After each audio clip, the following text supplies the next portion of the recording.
Assalamualaikum warahmatullahi wabarakatuh. Perkenalkan, nama saya Safa Salsabil Putri Febrianti.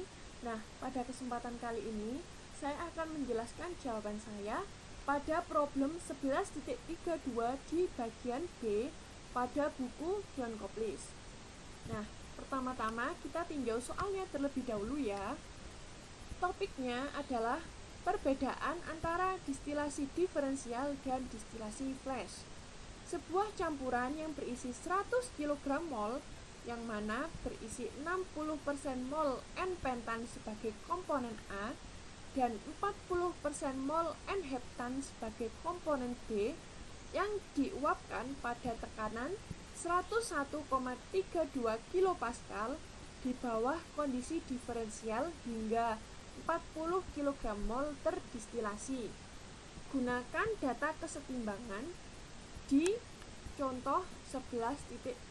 Nah, pertanyaan yang B, jika penguapan yang sama dilakukan dalam keadaan kesetimbangan atau distilasi cepat dan 40 kg mol terdistilasi, berapa komposisi uap yang terdistilasi dan liquid atau cairan yang tersisa?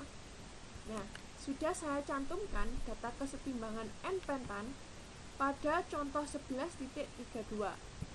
Nah, pada data kesetimbangan ini terdapat nilai X dan Y yang masing-masing merupakan fraksi mulai dari 0 sampai 1. Diketahui V sama dengan 40 kg mol, di mana V ini adalah nilai produk yang menguap atau nilai vapor produk. Lalu F sama dengan 100 kg mol, di mana F ini adalah nilai dari feed. X1 sama dengan 0,6, yang mana merupakan fraksi dari N-pentan sebagai komponen A yang akan menguap atau yang akan terdistilasi. Lalu ditanya X2 dan Y2. Nah, saya sudah mengerjakan di milimeter block dan saya akan menjelaskan step by stepnya. Step pertama yaitu mencari nilai F kecil, yaitu perbandingan antara V dengan F besar, di mana rumusnya yaitu F kecil sama dengan V per F besar. V nya tadi 40, F besarnya 100, jadi F kecil sama dengan 0,4.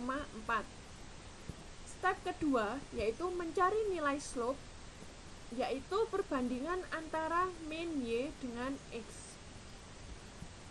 Dengan rumus slope sama dengan kurung besar min kurung kecil 1 kurangi F kurung tutup kecil per F kecil kurung tutup besar, di mana hasil dari slope-nya adalah min 1,5. Lalu kita tentukan rasio pendekatan di mana harus menghasilkan nilai min 1,5. Jadi target kita adalah nanti harus menghasilkan min 1,5. Nah, saya menggunakan dua rasio pendekatan. Yang pertama yaitu 3 dan 2. Yang kedua adalah 6 dan 4. Di mana masing-masing artinya 3 itu ke atas, 2 ke kiri, 6 ke atas, dan 4 ke kiri. Nah, ini maksudnya apa? Nanti akan saya jelaskan pada grafik kesetimbangan nantinya. Step ketiga yaitu menggambar grafik kesetimbangan N-pentan sebagai komponen A dan N-heptan sebagai komponen B. Saya salin lagi tabel pada grafik kesetimbangan ini. Lalu kita buat grafiknya, grafik X dan Y. X-nya ini 0 sampai 1 dengan skala kotak kecil itu 0,01. Dan Y juga seperti itu, 0 sampai 1 dengan skala kotak kecilnya itu 0,01. Lalu kita plotkan nilai X dan Y sebagaimana pada tabel di atas hingga menghasilkan grafik yang melengkung seperti ini. Nah, jika sudah mendapatkan grafik ini, kita beri titik. X1 nya itu berapa? X1 kan tadi 0,6. Jadi pada 0,6 ini kita beri titik.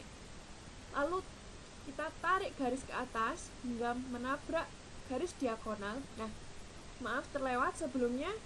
Setelah membuat grafik yang melengkung ini, kita tarik garis diagonal dari titik 0,0 sampai titik 1,1, kita tarik garis lurus.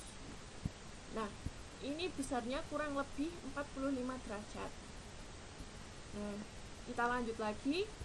Setelah garis 0,6 ini ditarik ke atas hingga menabrak garis diagonal. Nah, ini waktunya kita menentukan slope. Nah, gimana caranya? Nah, tadi kan kita sudah menentukan dua pendekatan, 3 dan 2, dan 6 dan 4. Nah, di pengerjaan ini saya menggunakan rasio pendekatan yang kedua, yaitu 6 dan 4. Nah, saya menggunakan kotak kecil. Ini ya, kotak kecil seperti ini. Jadi, saya menggunakan kotak kecil yang seperti yang segini. Nah, kotak kecilnya itu yang ini. Masing-masing kotak kecil ini berisi 5 kotak sangat kecil, ya, atau kotak sedang yang berisi 5 kotak kecil gitu. Nah, saya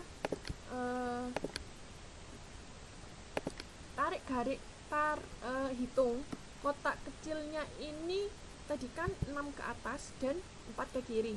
Jadi 1, 2, 3, 4, 5, 6. 4 ke kiri, 1, 2, 3, 4. Nah, kita beri titik di sini. Lalu pada 0,6 tarik ke atas. Nah, ini berhentinya di sini.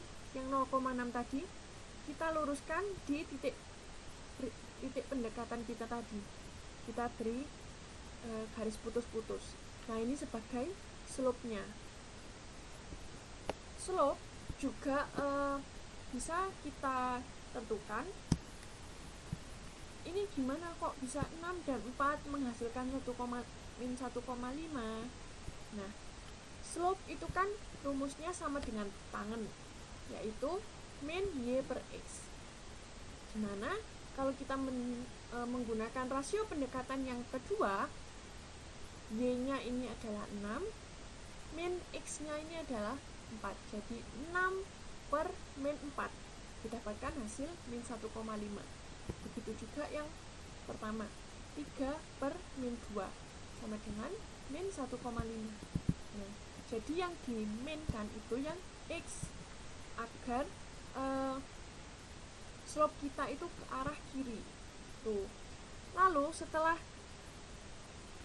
membuat garis putus-putus untuk slope-nya ini, lah di sini kan ada nilai perpotongan antara grafik ini dengan putus-putus slope kita tadi. Nah, perpotongannya itu kita tarik garis ke kiri sebagai nilai Y2 dan tarik garis ke bawah sebagai nilai X2. Nah, setelah kita tarik ke kiri dan ke bawah, kita hitung Y2 ini berapa, X2 ini berapa. Nah, saya dapatkan X2 ini adalah 0,43, saya dapatkan 0,43, dan Y2 ini saya dapatkan 0,853. Jadi kesimpulannya yang ditanyakan tadi, X2-nya itu adalah sama dengan 0,43 dan Y2 sama dengan 0,853. Nah, seperti itu penjelasan dari saya di kesempatan kali ini pada problem 11.32b. Semoga penjelasan saya ini membantu untuk teman-teman semuanya. Untuk kurang dan lebihnya saya mohon maaf. Wassalamualaikum warahmatullahi wabarakatuh.